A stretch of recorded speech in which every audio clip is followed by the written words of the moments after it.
Assalamualaikum warahmatullahi wabarakatuh. Innal hamdalillah nahmaduhu wa nasta'inuhu wa nastaghfiruh wa na'udzu billahi min shururi anfusina wa min sayyiati a'malina. May yahdihillahu fala mudhillalah wa man yudlil fala hadiyalah. Asyhadu an la ilaha illallah wahdahu la syarikalah wa asyhadu anna Muhammadan 'abduhu wa rasuluh. Amma ba'du.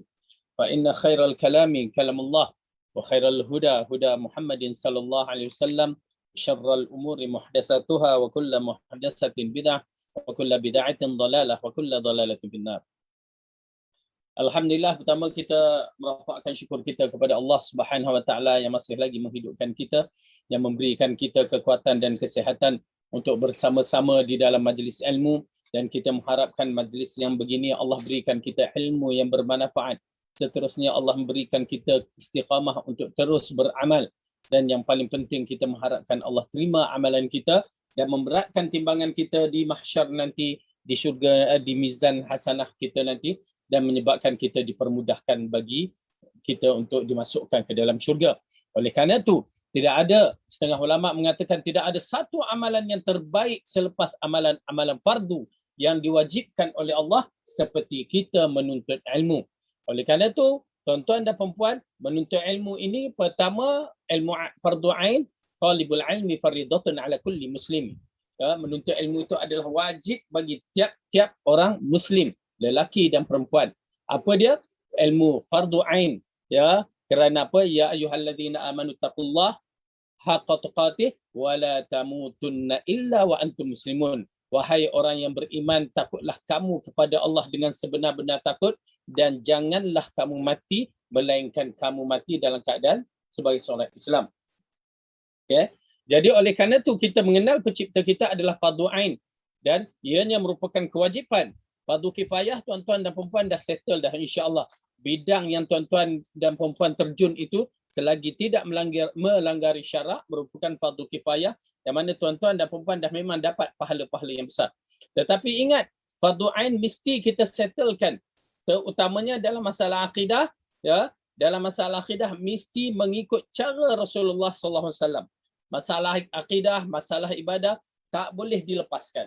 Oleh kerana itu, ya, menuntut ilmu merupakan tuntutan yang amat penting yang mesti kita tunaikan. Rasulullah bersabda, man salaka tariqan yaltamasu fihi ilman sahhalallahu lahu tariqan ilal jannah. Barang siapa yang berusaha untuk menuntut ilmu, mencari ilmu, terutamanya fardu ain, maka Allah akan permudahkan baginya jalan ke syurga. Dan kita mengucapkan jazakallah khairan kasiran kepada Akademi Sunnah kerana membentangkan ataupun memberikan kita peluang untuk menuntut ilmu, untuk merentas jalan-jalan syurga, agar Allah memudahkan kita semua jalan ke syurga, dan mudah-mudahan Allah berikan apa yang kita harapkan. Baik, kita masuk dalam bab yang yang muka surat ke 137, yang masih lagi kita membicarakan tentang perkara bagaimana untuk mengenali tanda ataupun sifat ahli syurga. Yang kita telah bahaskan dah masuk kepada nombor 41, 42. Yakni di antara perkara-perkara yang telah kita bahaskan terlalu banyak, maka insya-Allah mudah-mudahan tuan-tuan dan puan-puan yang dirahmati oleh Allah, mudah-mudahan Allah berikan kita, ya, ilmu yang bermanfaat ini kita jaga, kita beramal supaya kita termasuk dalam kategori orang yang dapat dimasukkan ke dalam syurga, ataupun ciri-ciri orang yang layak untuk memiliki syurga. Hanya Allah yang mengetahui hakikatnya, dan kita berusaha. Kita berusaha. Tak ada siapa yang dapat memberi garanti, termasuk para ustaz, para guru-guru, para maulana atau syekh, ya, bahawa dia dijamin oleh Allah syurga. Tak ada. Ya. Kenapa? Jaminan syurga ini hanya dimiliki oleh Allah melalui lisan Rasulullah, yang mana Rasulullah kata mereka ini ahli syurga, maka confirm dah. Tetapi apabila Rasulullah tidak mengetengahkan para ustaz misalan, ya, mengatakan bahawa para ustaz ahli syurga, maka mereka bukan ahli syurga. Mereka hanya, ya, beramal, insya-Allah mudah-mudahan, kecuali melainkan mereka itu ada ilmu, ya, ada maklumat bagaimana untuk merintis menjadi ahli syurga yang terbaik. Tidak dinafikan mereka ada, tetapi untuk jaminan mereka tidak ada. Bahkan bila kita menyaksikan di antara orang-orang yang bakal ataupun orang-orang yang akan ditanya, akan diketengahkan persoalan yang pertama di kalangan manusia, ialah pertama ahli, orang yang mati syahid. Yang kedua, orang yang diberikan kepadanya ilmu. Macam para ustaz ni, ya, dalam kisah hadis yang berkaitan dengan 3 orang yang akan pertama sekali disoal di hari akhirat. Pertama, orang yang mati syahid. Dalam hadis itu menceritakan Allah memanggil orang yang dikatakan mati syahid itu, ditunjukkan nikmat-nikmat Allah yang berikan kepada kita terlalu banyak. Ya, tuan-tuan dan puan-puan, nikmat mata, nikmat telinga, nikmat hidung, nikmat segala-gala yang ada pada tubuh badan kita ini merupakan nikmat yang bergantung kepada akal kita. Kalau akal kita sihat, insya-Allah nikmat ini merupakan nikmat yang sempurna. Tapi kalau semua ada sihat, akal tak sihat, ya, gila ke, dia jadi tidak merupakan nikmat yang besar. Apa yang ada pada diri kita menjadi tidak bernilai. Oleh kerana itu, nikmat yang Allah bagi, Allah ceritakan kepada lelaki ini. Lalu ditanya, apa yang kamu buat dengan nikmat yang aku bagi ini? Lalu lelaki ini mengatakan, ya Allah, sesungguhnya dengan nikmat yang kamu bagi, aku telah masuk ke medan jihad fi sabilillah dan aku berperang untuk menegakkan kalimah Allah sehingga aku mati syahid. Dengan arti kata lain, lelaki ini cuba membersihkan diri dia, lalu diketengahkan bahawa apa yang dia buat semata-mata berjihad di jalan Allah sehingga dia dibunuh. Lalu Allah mengatakan, kamu penipu. Subhanallah. Tuan-tuan dan puan-puan, setelah darah dialirkan, setelah nyawa dia diterbangkan, tiba-tiba di akhirat Allah kata, kamu penipu. Orang di dunia dah katakan dia ni mati syahid. Orang di dunia ini dah mengatakan dia ni lelaki hebat. Lalu Allah mengatakan, sesungguhnya kamu berperang, berjuang bukan untuk aku, bukan keranaku, tetapi kamu berjuang, ya, berperang kerana kamu mengharapkan orang memuji kamu. Orang kata kamu kuat, kamu hebat, kamu pakar, strategi apa semua. Itu yang kamu harapkan. Lalu kamu dapat apa yang orang katakan. Tetapi pada sisi aku, kamu tidak akan dapat. Lalu dikatakan bawa dia ke neraka dan dilontarkan ke dalam neraka. Orang yang berjihad di jalan Allah. Lihat, tuan-tuan dan perempuan, betapa pentingnya ikhlas. Jadi kita penuntut-penuntut ilmu berada dengan dalam majlis ilmu, walaupun di alam maya, kita, maaf saya katakan, kita cuba beradab dengan adab penuntut ilmu. Maksudnya, okey, kita ada kitab, ada pen, ada Quran untuk dirujuk dan fokuskan dalam siri menuntut ilmu. Jangan ada apa kat depan tu, teh tarik, mi tarik, apa, yalah teh tarik tu okey, mi siap dengan makanan, siap dengan lauk pauk. Itu bukanlah menuntut ilmu tu. Itu menuntut makan tu. Ya, jaga adab-adab menuntut ilmu, walaupun kita tidak bertemu dalam jarak yang dekat ini, namun kita berada di jarak yang jauh. Mudah-mudahan kita mengharap Allah menerima amalan kita. Itu yang kita harapkan. Baik. Kemudian diketengahkan orang yang kedua. Lalu orang yang kedua ini ditanya. Dia di antara orang yang diberikan ilmu Al-Quran. Lalu ditanya, wahai fulan, ditunjukkan nikmat-nikmat yang telah Allah berikan kepadanya. Lalu ditanyakan, ya, apa yang kamu lakukan dengan nikmat yang telah aku berikan? Lalu lelaki ini mengatakan, ya Allah, sesungguhnya apa yang telah engkau berikan aku bersyukur, aku mengajar orang. Aku melakukan qiyamul lail, solat malam, kerana diberikan Al-Quran. Ya, aku buat semata-mata kerana-Mu. Lalu Allah kata, penipu. Subhanallah, tuan-tuan dan puan-puan. Ustaz, Tok Guru, Tok Syekh, Maulana, perhatikan elok-elok peringatan Allah kepada kita sebagai guru yang mengajar. Ya, jangan sangka kita boleh bersenang lenang. Sesungguhnya kita sedang berhadapan dengan amanah yang Allah berikan. Apa puncanya? Tidak ikhlas. Apabila jiwa kita tidak ikhlas untuk menerima nikmat Allah, lalu kita memberikan dengan cara kononnya atas kerana Allah. Tetapi di sebaliknya, kita lakukan kerana apa? Lalu Allah mengatakan, sesungguhnya kamu diberikan ilmu sehingga kamu mampu untuk baca Al-Quran. Kamu hanya nak menunjuk-nunjuk supaya orang panggil kamu Ustaz, Masya Allah, Tok Syekh, ya Maulana, Tok Guru, Tuan Mufti, Tuan Qadhi. Supaya itu. Dan supaya orang mengatakan, Masya Allah, suara kamu dalam siri baca Quran merdunya. Berhati-hati. Ittaqillah kepada guru-guru, ustaz-ustaz dan maulana-maulana. Ya, para mufti. Ini amanah yang Allah berikan. Oleh kerana itu dah satu bab. Belum lagi mereka yang menyampaikan yang tidak sahih daripada Rasulullah. Itu dah satu bab. Mereka tahu benda itu tak betul, tetapi disebabkan fanatik dalam bab-bab beberapa perkara, mereka cuba mempertahankannya. Dah tahu hadis itu daif, hadis itu palsu, mereka ketengahkan juga. Itu dah satu bab. La haula wala quwata illa billah. Sedangkan orang yang mengajar perkara yang betul, yang mengikut Al-Quran dan As-Sunnah, tetapi tidak ada keikhlasan di dalam jiwanya, diseret ke dalam neraka. Allah kata seret dia ke dalam neraka. Ini kan pula orang yang tidak mengajar mengikut kefahaman Al-Quran dan As-Sunnah, mengikut kefahaman 3 kurun yang terbaik. Dibawakan pula perkara bid'ah. Dibawakan perkara seperti hadis palsu, hadis daif yang diketengahkan dan ditafsir mengikut akal. Apa mereka nak jawab depan Allah ni nanti? Wallahu a'lam. Wallahu musta'an. Ilallahi mushtaka. Hanya Allah tempat kita mengadu. Ya. Kita mendoakan mudah-mudahan para pendakwah diberikan petunjuk mengikut manhaj Al-Quran dan As-Sunnah dan ikhlaskan diri kita. Allah maghfir lana. Ya. Jadi itu.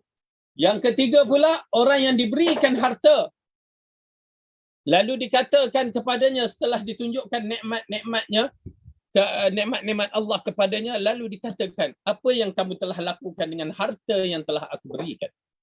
Lalu dia mengatakan, aku telah melakukannya dengan menginfakkan harta aku kiri dan kanan. Aku buat itu, buat ini dengan berbagai-bagai perkara, buat masjid, buat segala-galanya lah. Ya. Lalu Allah mengatakan, kamu penipu. Subhanallah. Persoalan itu tidak diketahui melainkan dalaman saja. Yauma tublas sarair. Pada hari diketengahkan, dibuka rahsia-rahsia yang terkandung dalam jiwa tu. Ya, lalu Allah kata, kamu penipu. Kamu mengharapkan orang mengatakan kamu dermawan, ahli dermawan, yakni orang yang dipuji dengan Masya Allah dapat memberi infak kepada siapa, supaya kamu dapat mendapat gelaran, tak kiralah dengan kemuliaan infak kamu, kamu boleh mendapat title datuk ke apa ke, itu yang kamu nak dan kamu dapat. Kamu dapat apa yang kamu nak. Lalu dikatakan seretkan dia ke dalam neraka. Tuan-tuan dan puan yang dirahmati oleh Allah, ini merupakan satu perkara yang penting. Oleh kerana itu, dalam hadis kita menyaksikan Imam Bukhari, terutamanya Imam Nawawi, telah mengetengahkan dalam bab kitab-kitabnya seperti kitab Matan Arba'in, Riyadhus Salihin, usul di antara siri amalan kita ialah innamal a'malu binniyat. Sesungguhnya bermula amalan itu adalah bermula dengan niat. Niat baik, cara betul, alhamdulillah. Tetapi niat tak baik, cara tak betul lagi lah teguh. Oleh kerana itu, penuntut ilmu, ikhlaskan kita nak dapat ilmu daripada ustaz-ustaz yang mengajar. Mudah-mudahan Allah berikan kita ilmu itu sebagai petunjuk kita berjalan di atas muka bumi nanti. Baik, jadi kita masuk muka surat 137, nombor yang ke-42. Di antara sifat-sifat ahli syurga adalah mengucap kalimah tauhid dan difahaminya. Ya. Dari Sahlu ibn Hanif, dari Zaid ibn Khalid al-Juhani radhiyallahu anhu berkata, telah bersabda Rasulullah sallallahu alaihi wasallam,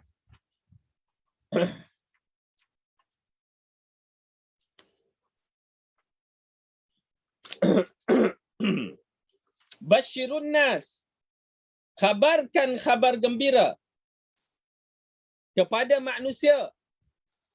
Berikan khabar gembira kepada manusia. Barang siapa man qala la ilaha illallah wahdahu la syarikalah wajabat lahul jannah. Barang siapa yang mengatakan atau menyebutkan kalimah la ilaha illallah wahdahu la syarikalah, yakni yang dikeluarkan mengikut kefahaman dirinya, bertepatan dengan Al-Quran dan Sunnah, yakni memahami kalimah la ilaha illallah wahdahu la syarikalah.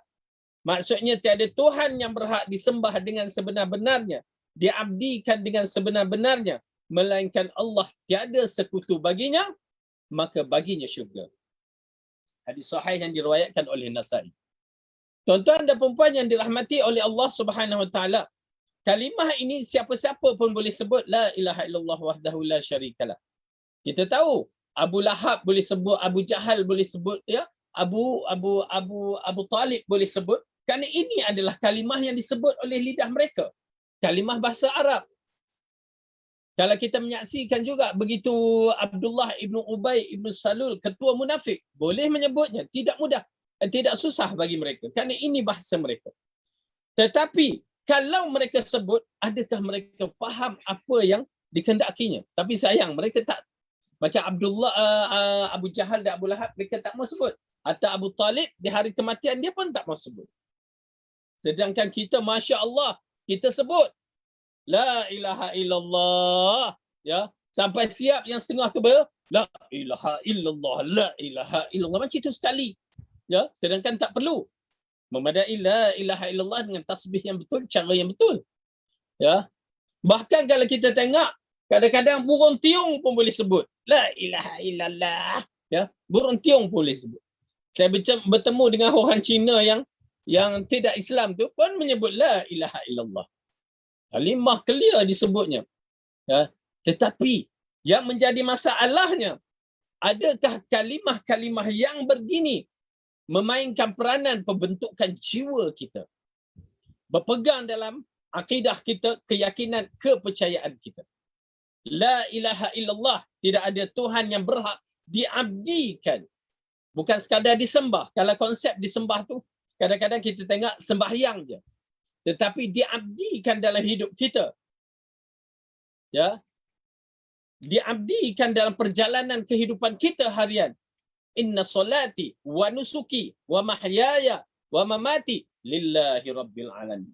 Sesungguhnya solatku, nusukku, hajiku, hidupku dan matiku hanya kerana Allah Taala, ya, Allah Taala. Ini mengisyaratkan kehidupan kita, ya, setiap hari adalah milik Allah. Oleh kerana itu, kita kena jaga-jaga adab-adab kita pada setiap hari supaya mengikut kalimah tauhid ini dengan cara yang betul. Dia memerlukan keyakinan dan keimanan. Bagaimana kita beriman dengan Allah, kita tengoklah diri kita ni, bagaimana kita beriman dengan Allah. Cukup kalau kita, solat kita tonggang langgang, berarti keimanan kita tu tonggang langgang. Cukup waktu kita nak bertemu dengan Allah tidak bersedia, begitulah iman kita dalam keadaan ragu-ragu. Kalau kita mampu menjaga solat kita, itu mengisyaratkan keimanan kita kuat. Kalau tiap-tiap hari pada awal waktu, tiap-tiap hari kita jaga solat berjemaah bagi kaum lelaki, ya, ini mengisyaratkan akidah, keyakinan kita terhadap Allah tinggi. Oleh kerana itu lihat. Dan kita lihat pula bila kita tidak ada keyakinan kepada Allah dengan cara yang betul, ya. Ubudiah kita kepada Allah, kita tak tahu kalimah Allah tu macam mana. Bila sebut Allah tak ada apa-apa. Sebut Allah macam sebut botol. Botol Allah. Tak ada apa-apa pun. Ya. Itulah masalah jiwa kita. Itulah masalah iman kita sebenarnya. Koreksi balik. Ya, kita muhasabah balik. Macam mana sebut botol, sebut Allah tak terasa apa-apa. Sebut botol, sebut Rasulullah, ada juga sallallahu alaihi wasallam. Ya. Kita kena faham, tuan-tuan dan puan-puan yang dirahmati oleh Allah, jangan jadikan jiwa kita, hati kita keras sehingga kita tidak boleh menyebut atau meyakini Allah dengan sebenar-benar. Bila kita tidak mempunyai keyakinan kepada Allah dengan sebenar-benarnya, maka iman kita akan berhadapan dengan masalah terancamnya iman kita. Okey. Allah berfirman di dalam surah Al-Anfal. Ya, surah Al-Anfal, surah yang ke-8, juzuk yang ke-9. Muka surat 177. Surah Al-Anfal, surah yang ke-8, juzuk yang ke-9, muka surat 177. Ayat yang kedua. Rasanya kita pernah menceritakan ciri-ciri iman orang yang beriman. Tak apa, kita bersihkan. Kita cuba. Tuan-tuan dan perempuan, saya amat terkesan sehari dua ni. Ya, subhanallah. Terkesan sehari dua ni bukan macam mana? Ya, hari Jumaat apabila mendapat berita kematian ya kawan saya, anak emak kepada bekas pelajar di Wildan pada tahun awal tahun 2005-2006 begitu ya, meninggal. Usianya dalam lingkungan baru masuk 50 tahun ataupun 49 begitu. Hari Jumaat. Tiba-tiba hari Sabtu sampai pula semalam ya berita sepupu saya pula meninggal disebabkan bengkak jantung, bukan masalah COVID apa, bengkak jantung yang tadi ada kanser yang dia sangka bukan kanser tapi akhirnya kanser dah stage 4 dah. Ya. Meninggal juga. Semalam meninggal, saya cuba nak balik ke Perak tak dapat. Ya, tidak dibenarkan kerana tahap sepupu. Ya.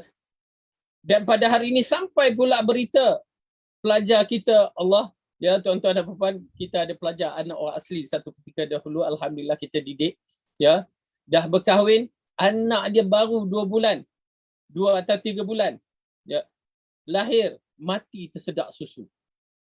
Yang sepupu saya lingkungan umur dia 42 tahun, yang ni dalam 3 bulan. Tuan-tuan dan puan boleh bayangkan, kematian bukan mengikut umur.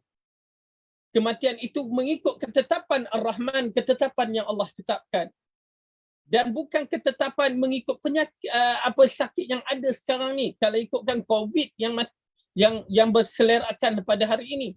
Tetapi seorang mati kerana kanser, seorang mati kerana bengkak hati, seorang mati kerana tersedut. Ya, tersekat susu pada dia. Wallahu musta'an. Hari ini jadi 3 hari berturut-turut kematian orang yang saya kenali.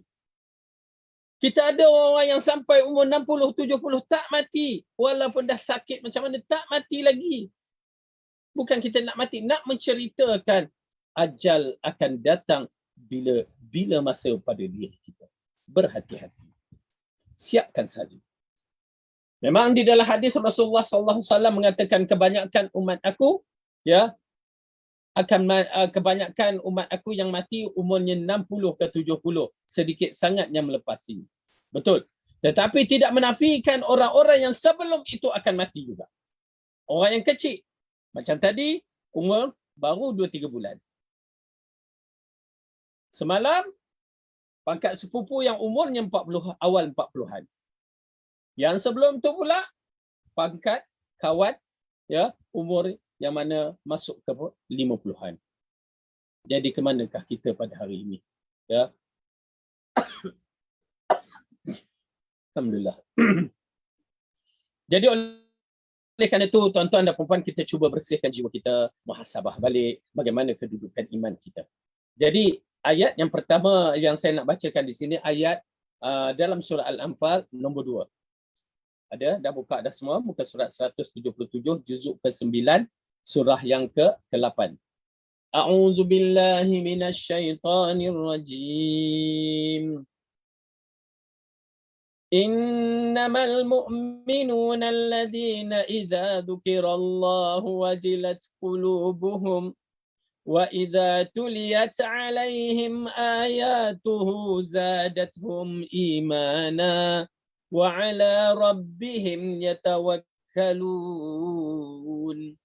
Sesungguhnya orang yang beriman, yakni sempurna imannya itu, adalah mereka yang apabila disebutkan nama Allah gemetarlah hati mereka, dan apabila dibacakan kepada mereka ayat-ayatnya, bertambahlah iman mereka kerananya, dan kepada Tuhanlah mereka bertawakal. Jadi orang yang beriman, hatinya bila disebut kalimah Allah ada gegaran, ada perasaan takut, perasaan gemetar. Bila dibaca ayat Allah tu lain. Oleh kerana itu, tuan-tuan dan puan, bermula hari ini, fokus juga membaca tafsir Al-Quran. Baca terjemahan Al-Quran. Tafsir panjang pula. Terjemahan Al-Quran. Tengok, secara kasar, ya Al-Quran ini boleh difahami kalau kita baca terjemahan. Untuk menambahkan ilmu, untuk menambahkan keyakinan. Dan apa-apa bermula dengan Quran itu beriman dahulu. Bagi saya beriman. Saya Al-Quran dan hadis yang sahih akan, jika sampai pada saya beriman ini adalah kalam Allah. Ini adalah kalam Rasulullah sallallahu alaihi wasallam. Ya, bila Al-Quran kalam Allah, bila hadis kalam Rasulullah, dan saya beriman, saya yakin, maka arahan akan berlaku. Ya, saya bersedia untuk mengikut arahan tersebut. Itu cara saya lah. Ya, saya akan bersedia. As-sam'u wa ta'ah diletakkan atas kepala saya terhadap Al-Quran dan hadis. Yang lain saya tak boleh. Oleh kerana itu, keyakinan begini perlu. Kerana kita akan bertemu dengan Allah bila-bila masa. Okey? Baik. Jadi kalimah la ilaha illallah ini mestilah bersih, tidak ada unsur syirik. Maksud unsur syirik ini ialah perkara-perkara khurafat yang ada pada masyarakat kita. Mungkin kita dah buang dah. Alhamdulillah. Atau masih ada lagi sikit-sikit yang kita tak faham. Kita yang tak tahu. Tak apa. Kita belajar. Oleh kerana itu khurafat dalam masyarakat Melayu perlu dibuangkan. Bukan kerana apa? Kerana walaupun adat, kalau syirik di sisi Allah tak guna. Kita yang paling besar, paling penting, yang besar itu adalah Allah Subhanahu. Oleh kerana itu khurafat syirik hilangkan. Ya, seperti kepercayaan tahyulat, kepercayaan pada hantu misalnya, itu memang syirik besar yang diikatkan dalam minda anak-anak kita. Ya, percaya kepada benda-benda yang tidak pernah wujud. Begitu juga kepercayaan khurafat dengan kita buat perkara-perkara letak tangkai kat sini anak-anak ke, sekarang zaman sekarang dah tak ada. Ya, lekat pintu rumah tu, ya, ataupun apa-apa juga tangkal yang kita letak, syirik. Kepercayaan khurafat pedang pusaka yang mempunyai keistimewaan, syirik. Apa lagi? Ya, tuah dan sial daripada binatang ataupun apa-apa semua, syirik. Buangkan. Ada adat masyarakat, misalnya kuda kempang yang dijampi-jampi, yang ada akhirnya muncul unsur-unsur, ya, dimasuk oleh jin, syirik. Pergi pula ke pantai timur dengan upacara ulik mayang diulik, ya, syirik. Apa lagi? Ya, subhanallah, na'udzubillah min dzalik. Minta Allah ampunkan dosa kita yang tersilap pada hari-hari yang lepas. Dan tidak dinafikan.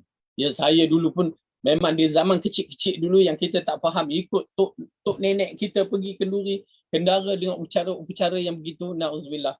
Minta Allah ampunkan saya, minta Allah ampunkan tok saya. Ya, kerana saya ni cucu bomo. Ya, nasib baik saya tak jadi bomo juga. Kalau tidak, ya, bomo MKM pula. Ya, tapi alhamdulillah tak. Ya, tak jadi bomo. Ya, kita jadi hanya membantu membetulkan kesilapan-kesilapan orang-orang. Kenapa? Yang saya tahu, saya ikut tok saya bermula tahun sewaktu umur saya 9 tahun sampai 17 tahun. Ya, mak saya nasihat, Fadil, baik-baik. Tok kamu tu tengah fokus kamu tu. Yang ni nak turunkan ilmu dia. Ya, tok saya bomo. Itu yang specialnya. Okey. Lepas tu ialah ada acara-acara, memang saya menyaksikan tok saya buat acara-acara yang tak kena. Ya, kita tak tahu, kita ikut je. Kita ikut bukan kes apa. Ya, pasal tok ada hajak nak kena pergi, boleh makan pulut ayam. Ya, balik tu dia bagilah 20 ke 50 sen. Okeylah tu zaman dulu kan. Waktu kecil-kecil umur dia 11 tahun, 12, ya, 10, 11, 12. 10 bermula daripada umur tu saya pindah ke balik kampung. Ya, sampai umur 17 dia tengok kita ni dah berakai sikit. Ya, bila tengok berakai, mak pun banyak warning kita berhati-hati. Saya melihat acara-acara di kawasan saya tu, ya, kawasan Bota, orang Bote. Okey. Di mana acara-acara yang dibuat seperti alhamdulillah tok saya dah meninggal, ya. Acara yang dibuat kalau ular masuk misalan, biawak masuk, burung hantu masuk, rumah tu sial, maka perlu dihalau sial tersebut. Ya, dia perlu telur putih, telur kuning, telur merah. Pulut putih, pulut kuning, pulut merah. Meninggal, ya. Ya. Lepas tu adalah dia renjis-renjiskan keliling rumah. Dan di antaranya kalau kematian di dalam bas, kereta pun sial. Lepas tu kalau tumbuh gigi yang selain daripada gigi tu dia tertumbuh lain kan. Itu kena mandi dengan air setinggi emas. Ya, disambungkan mah rantai tu, mandikan dia. Tapi mah rantai tu kena pulang baliklah. Ya. Okey. Lepas tu kemuncak yang pernah saya tengok, puja Sungai Perak. Allah maghfirlahu, Allah maghfirlahu. Allah ampunkanlah dosa dia. Okey. Disebabkan kepercayaan tahyul hantu air. Hantu air. Okey. Jadi dalam bab-bab yang begini, ya, tuan-tuan dan perempuan, syirik. Tapi nak jadi cerita, pada usia 17 saya teringat lagi, last saya pergi Selepas tu saya tak pergi dah. Dan last saya pergi, tok saya waktu tu rumah itu dikatakan dimasuk oleh ular rasanya ataupun burung hantu, saya tak pasti. Saya duduk. Lepas tu tok saya kata, Fadil, adalah nama dia sebut tu. Ya tok, aku nak bagi tahu. Apa dia tok? Sebenarnya, kita cakap bahasa Perak sikit. Sebenarnya, apa yang aku buat selama ni tak ada apa-apa. Amboi. Maksudnya, apa yang aku telah buat selama-lama ini, yang pergi rumah orang duk halau tu halau ni, sebenarnya tak ada apa-apa. Bila saya dengar tu, terkejut kita kan. Acara yang dibuat selalu. Tiba-tiba dia kata tak ada apa-apa. Pelik juga kan. Itu yang saya katakan. Itu semua berlaku selepas dia balik haji lah. Mungkin dia dah bertaubat ke apa ke, wallahualam. Tapi dia kata tak ada apa-apa. Habis saya tanya, habis tu kenapa tu buat? Dia kata, ni agak penting ya. Apa dia kata? Dah orang kampung suruh. Orang kampung suruh. Berarti iktikad dia benda ni memang tak ada apa-apa. Tak ada sial, tak ada tuah, tak ada apa-apa. Subhanallah. Tetapi dah orang kampung suruh, aku buat. Oleh kerana itu tuan-tuan dan perempuan, ya, agama adalah dalil, bukan apa kata orang. Walaupun sedunia yang mengatakan buat, kita kalau ada pendirian, kita ada ketegasan dalam akidah, jangan berganjak.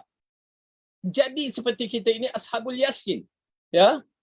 Ashabul Yasin. Kalau kita baca surah Yasin tu, kita akan bertemu dalam kisah 3 orang Nabi, seorang pengikut.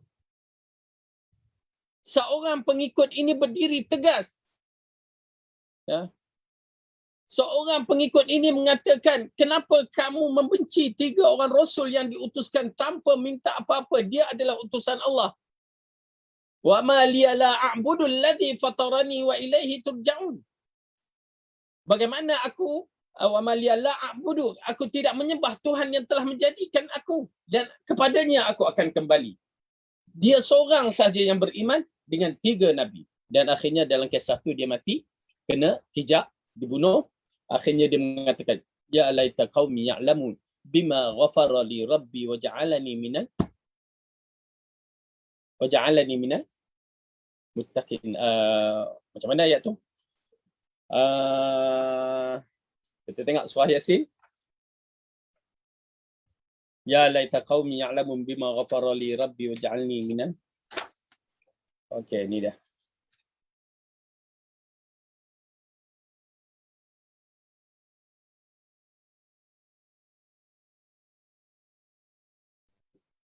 Okey, ayat dia bunyi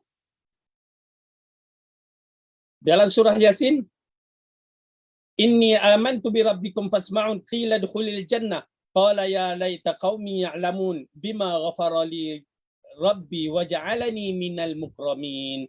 Dan qala ya laita qaumi ya'lamun, alangkah baik jika kaum aku mengetahui bima ghafara li, apa yang diampunkan oleh Tuhanku, wa ja'alani, dan menjadikan aku di kalangan orang yang mukramin, yang dimuliakan. Okey, jadi tuan-tuan dan perempuan, pastikan ya. Pastikan tauhid kita clear. Itu yang paling penting, pastikan tauhid kita clear.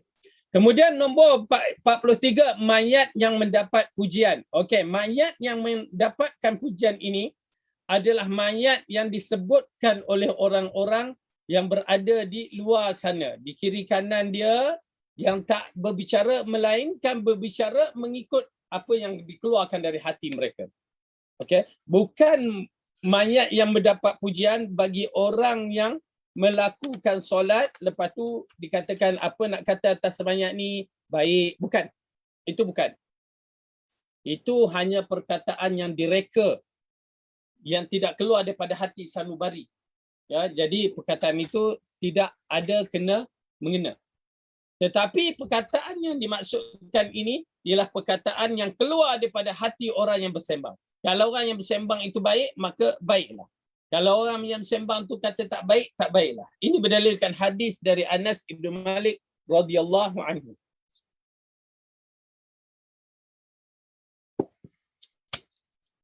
Dari Anas bin Malik radhiyallahu anhu berkata, hadisnya panjang.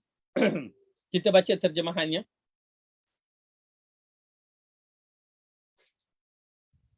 Telah dipuji oleh orang yang berada pada satu jenazah yang melalui di hadapan Nabi sallallahu alaihi wasallam. Maka baginda mendengar dengan pujian itu dan mengatakan layak, layak, layak, yakni wajabat, wajabat, wajabat. Kemudian lalu satu lagi jenazah, lalu orang di sekelilingnya mengutuk dan Nabi bersabda wajabat, wajabat, wajabat, layak, layak, layak. Berkata Umar, aku pertaruhkan ayahku dan ibuku padamu. Yang ini satu bentuk macam bukan sumpahan tapi satu bentuk takkid dia. Telah berlalu satu jenazah, lalu kamu orang memujinya dan engkau berkata wajabat, wajabat, wajabat. Yang ini layak, layak, layak. Kemudian lalu satu lagi jenazah, lalu orang mengutuknya dan engkau mengatakan wajabat, wajabat, wajabat, yakni layak, layak, layak. Lalu Rasulullah sallallahu alaihi wasallam mengatakan, sesiapa yang kamu puji dengan kebaikan, maka layak baginya syurga. Ya. Jadi orang yang dipujikan dengan kebaikan, syarat dia orang Islam. Kalau orang kafir dipujikan kebaikan, dia memang dah tak boleh dah. Ya, dia tertutup kerana kalimah syahadah tidak disebutnya. Tetapi bagi orang yang Islam, ya, jika dipuji, waktu dia jalan tu puji, dan dia juga jenis orang yang menjaga solat. Menjaga solat, yang menjaga rukun-rukun dan tidak bercanggah dengan kaedah-kaedah syarak lah, akidah dia apa semua tu. Maka dikatakan baik, baik, baik, wajabat, wajabat, layak, layak, layak. Yakni orang yang kamu puji dengan kebaikan, maka layak baginya syurga. Siapa yang kamu kutuk dengan keburukan, maka layak baginya neraka. Ya, na'udzubillah. Oleh kerana itu bagi kita orang-orang yang kita ziarah pada jenazah ni, kalau dia orang yang bukan baik, kita senyap je lah. Kalau orang yang baik, tak apa kita puji. Ya, tak apa kita puji. Orang yang tak baik tu tak usahlah bicara. Kadang-kadang kita pun tak tahu hakikat yang sebenarnya, serah pada Allah. Tapi kalau dia zahirkan kejahatan dia tu, memang lah serahkan urusan itu pada Allah. Kenapa? Mereka telah bertemu dengan Allah dan mereka dah tak ada dah amalan lain dah, ya, melainkan 3 amalan tu, kalau ada sedekah jariah ataupun ilmu yang bermanfaat ataupun doa daripada anak yang soleh. Baik, lalu Rasulullah mengatakan, kamu adalah saksi Allah Subhanahu Wa Taala di muka bumi. Kamu adalah saksi Allah Taala di muka bumi. Kamu adalah saksi Allah Taala di muka bumi.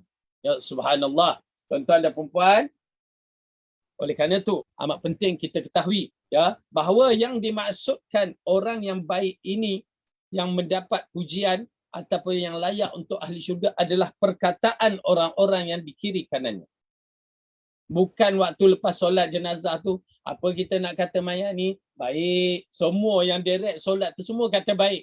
Yalah, lepas ni mungkin dapat RM1 seorang ke, RM10 seorang ke, ya. Na'udzubillah min zalik. Itu pun syar juga. Ya, mengajar orang tu lepas solat tu bersedekah, bukan kita kata menghalang bersedekah, tapi jadi adat pula lepas solat dibagikan hadiah yang begitu.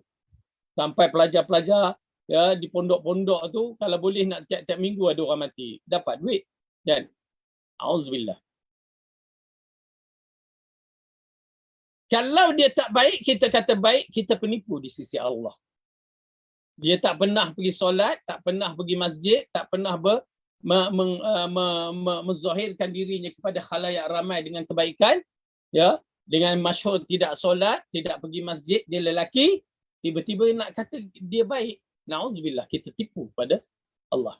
Oleh kerana itu, dalam bab ini kita katakan bahawa yang disebutkan kalimah baik itu adalah kalimah yang disebutkan dari perkataan orang luar, bukan perkataan orang yang lepas solat. Kita banyak sangat kaedah-kaedah kita tu. Na'udzubillah min zalik. Baik. Hadis sahih yang diriwayatkan oleh Muslim. Kemudian dari Umar Ibn Khattab berkata Rasulullah SAW telah bersabda, dengan maksudnya, sesiapa kalangan orang Islam yang disaksikan oleh 4 orang tentang kebaikan dirinya, maka baginya syurga. Kami bertanya, bagaimana jika 3? Maka baginda menjawab, begitu juga 3 orang. Kami bertanya lagi, bagaimana jika 2? Maka baginda menjawab, begitu juga 2 orang. Kami tidak bertanya kepadanya jika seorang. Hadis Bukhari dan juga Tirmizi.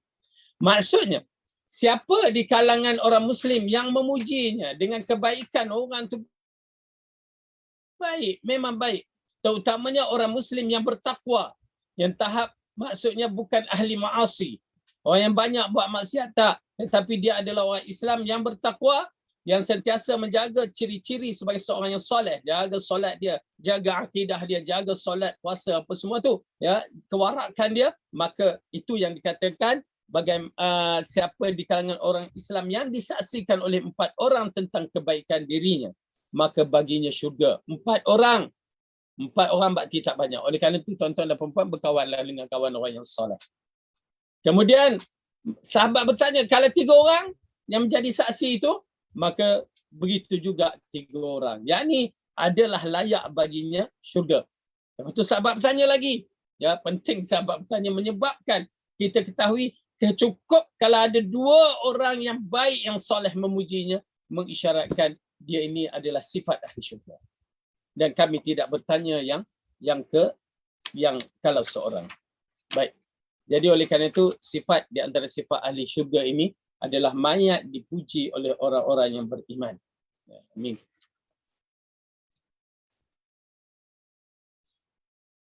Kemudian yang ke-44, bertemu dengan Allah menunaikan kewajipan dan tidak melakukan dosa besar. Ya, bertemu dengan Allah dengan menunaikan kewajipan dengan tidak melakukan dosa besar. Dari Abu Ayyub radhiyallahu anhu berkata, Rasulullah sallallahu alaihi wasallam bersabda, "Man jaa ya'budullaha la yushriku bihi syai'a wa yuqimus shalah wa yu'tiz zakah wa yasumu ramadan wa yattaqil kaba'ir fa inna lahul jannah." Qalu mal kaba'ir? Qala al-isyrak billah wa qatl an-nafs al-muslimah wa firari yaum az-zahab. Artinya, sesiapa yang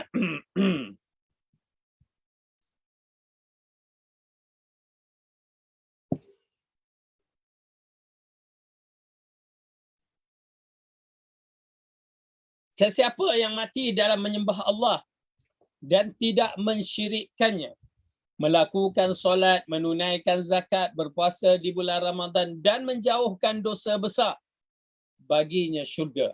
Subhanallah, ya. Tuan-tuan dan perempuan, ini di antara kebaikan yang Allah berikan kepada kita. Ya.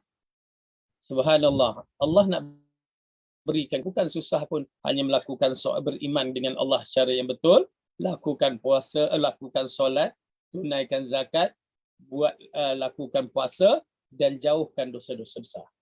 Itu je, tak susah mana. Maka jika kita mempunyai sifat tersebut, maka kita di kalangan ahli syurga. Ya. Lalu sahabat bertanya, apakah dosa besar itu?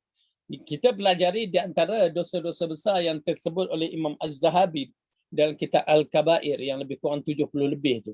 Tapi di sini diperkhususkan. Ya, perkhususkan. Pertama, dosa besar itu ialah isyraku billah, syirik kepada Allah. Oleh kerana itu bagi kita, ya, terutamanya Akademi Sunnah akan menekankan masalah yang paling penting dalam kehidupan manusia untuk memastikan syurga ataupun neraka adalah akidah. Masalah tauhid dengan Allah mesti clear. Tuan-tuan dan perempuan, takkanlah kita dah nak mati ni pun kita tak tahu tentang cara beriman kepada Allah. Dahlah kita cara solat kita menghadap Allah tu, kita tak mengikut protokol. Kita ikut orang je. Sedangkan wajib kita mengetahui bagaimana kita nak berprotokol dengan Allah dengan melakukan solat. Tapi kita tak buat. Belajarlah. Rasulullah kata, "Sallu kama ra'aitumuni usalli." Sambutlah seruan Rasulullah. Kita akan dapat pahala. Kemudian dalam masalah tauhid, jangan isyrak, yakni jangan syirik kepada Allah. Tuan-tuan dan perempuan, belajar tauhid cara Rasulullah. Belajar tauhid cara Rasulullah. Saya ulang. Kan balik. Belajar tauhid secara Rasulullah. Ramai orang yang mengakukan mereka memahami tauhid tetapi sebenarnya mereka telah lari banyak. Sehingga mereka mengiktirafkan, mengatakan diri mereka ahli sunnah wal jamaah. Pada hakikatnya mereka bukan ahli sunnah wal jamaah. Mereka tidak pernah mengikut tauhid yang dibawakan oleh Rasulullah SAW. Tetapi mereka mengikut tauhid yang dibawa selepas wafat baginda. 100 tahun lebih selepas wafat baginda, mereka mengikut tauhid ahli falsafah. Nauzubillah min dzalik. InsyaAllah mudah-mudahan Allah bagi petunjuk kepada kita supaya kita berada di atas jalannya. Kerana ianya penting untuk memastikan kita dimasukkan ke dalam syurga. Kemudian yang kedua, kabair, membunuh jiwa yang bersih. Dan mudah-mudahan kita ni tak adalah, ya wallahu alam, tapi saya mengharapkan ini di antara kabair, ya, yang mana membunuh jiwa yang bersih tanpa sebab, ya, tanpa sebab, maka na'udzubillah, kita rasa kita tak adalah. Tapi na'udzubillah, jangan takut, serahkan kepada Allah bila kita dah bersalah. Itu kaedah kita. Fafirru ilallah, larilah kepada Allah. Allah akan ampunkan dosa kita. Apa juga kabair? Ya, apa juga kabair? Sedangkan lelaki yang telah membunuh 100 orang Allah boleh ampunkan. Apatah lagi jika kita, na'udzubillah, kita pula, jika seseorang itu, ya, pernah menjadi pembunuh. Na'udzubillah. Baik. Yang ketiga, lari dari peperangan. Ini lari dari peperangan, kita tak masuk medan perang, taklah lari. Ya, sebenarnya ia termasuk kabair. Kita ni bukan nak lari daripada peperangan. Sebut perang dah kecup perut. Ya, sebut perang dia dah kecup perut. Dengar mercun kita ingat senapang. Ya, oleh kerana tu kekuatan tu memang tak adalah kat kita. Ya, kalau berlaku peperangan, na'udzubillah, kita katakan na'udzubillah, kerana peperangan itu, ya, terutamanya anak-anak muda memang bersemangat, tetapi hakikatnya tidak seperti yang disangka.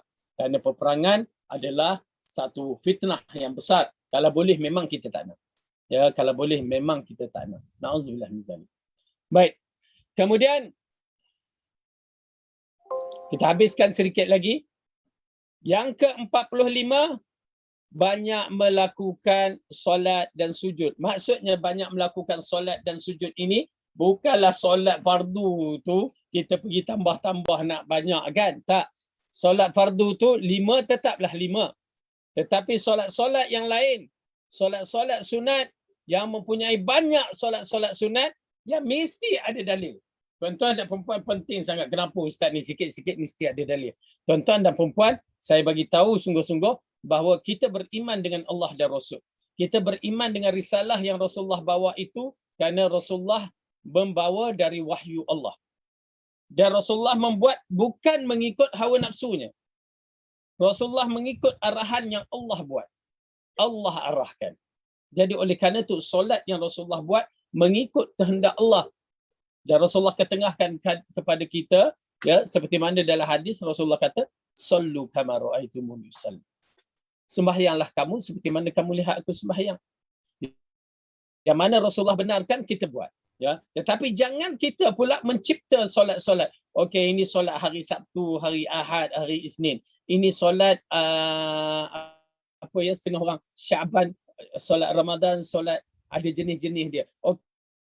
Ini solat penutup tahun baru, ini solat pembuka tahun baru. Itu tak ada. Jangan dibuatlah. Kalau benda tu baik, Rasulullah dah buat. Ingat tuan-tuan dan perempuan, kalau suatu yang baik Allah dah berikan kepada Rasulullah. Jangan kita pula nak menambah-nambah. Berbahaya. Ya. Jadi oleh kerana itu, banyakkan sujud, melakukan sujud ataupun solat ini ialah berkaitan dengan solat sunat. Solat fardu sudah tentu confirm. Kita tak bicara dah. Solat fardu mesti ikut on time, mesti ikut cara Rasulullah, ya, dan mesti kita jaga waktu solatnya. Jadi hadis ini dari Rabi'ah Ibnu Ka'ab, ya, dari Rabi'ah Ibnu Ka'ab radhiyallahu anhu, pada satu hari aku tidur bersama Rasulullah sallallahu alaihi wasallam. Aku membawa bekas air untuk berwuduk dan kegunaannya. Lalu baginda bersabda, okey. Baik. Pertama dari Rabi'ah. Rabi'ah ni Kak Rabi'ah ke? Kita kat Malaysia bila sebut Rabi'ah tu orang perempuan. Tetapi asalnya Rabi'ah ini masyhur pada orang Arab, ia adalah orang lelaki. Ini ada beberapa nama yang masyhur di kalangan masyarakat kita orang perempuan, tapi sebenarnya nama itu adalah orang lelaki. Misalnya Rabi'ah. Kita Kak Rabi'ah itulah Kak Rabi'ah. Ya, Rabi'ah. Dan juga yang kedua, nama Salamah. Abu Salamah, Ummu Salamah. Salamah tu anak dia lelaki. Ya, kita Salamah, Kak Salamah, Salamah, semua kita sebut. Ya. Lepas tu Maisarah. yang menemani Rasulullah dalam perniagaan. Maisarah tu lelaki. Kita Kak Maisarah, Makcik Maisarah. Sudah segala-galanya nama. Ya, ala kulli hal tak apalah, dah beri nama, terima dah. Baik. Dari Rabi'ah Ibnu Ka'ab radhiyallahu anhu berkata, pada satu hari aku tidur bersama Rasulullah. Yang ni ialah kadang-kadang sahabat tidur bersama Rasulullah dalam perkara majlis-majlis kan. Maksud berhampiran dengan Rasulullah. Aku telah membawa bekas air untuk berwuduk. Dia bawa bekas air itu untuk berwuduk. Ya, misalnya kita bawa air botol apa untuk berwuduk, kerana dulu mana ada paip kat rumah. Ya. Lalu baginda bersabda. Dan kegunaannya yakni kalau dia ke toilet. Baik. Sal faqultu as'aluka ma murafaqataka fil jannah. Qala aw ghaira zalik? Qultu huwa dzak. Qala fa'inni ala nafsika bi kasratis sujud. Maksudnya satu hari apabila dia berada di sisi Rasulullah menyediakan tempat wuduk tu, lalu Rasulullah kata, mintalah. Yang ni doa, kamu nak apa? Aku berkata, aku ingin bersama kamu di dalam syurga. Dia tak kata aku nak kekayaan, tak ada. Aku nak Porsche. Satu, tak ada. Dia tak sebut tu. Dia kata, aku nak bersama kamu di dalam syurga. Tuan-tuan dan perempuan penting.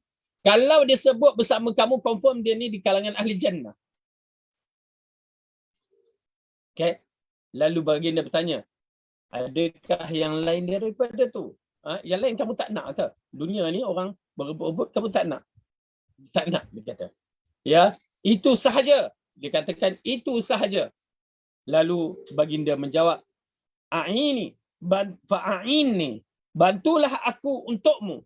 Yani, bantu aku untukmu, untuk doa kamu tu, dengan banyak melakukan sujud. Yani kamu tolong banyak melakukan sujud, tak kiralah sujud tilawah ke ataupun sujud sembahyang tu, banyakkanlah buat solat.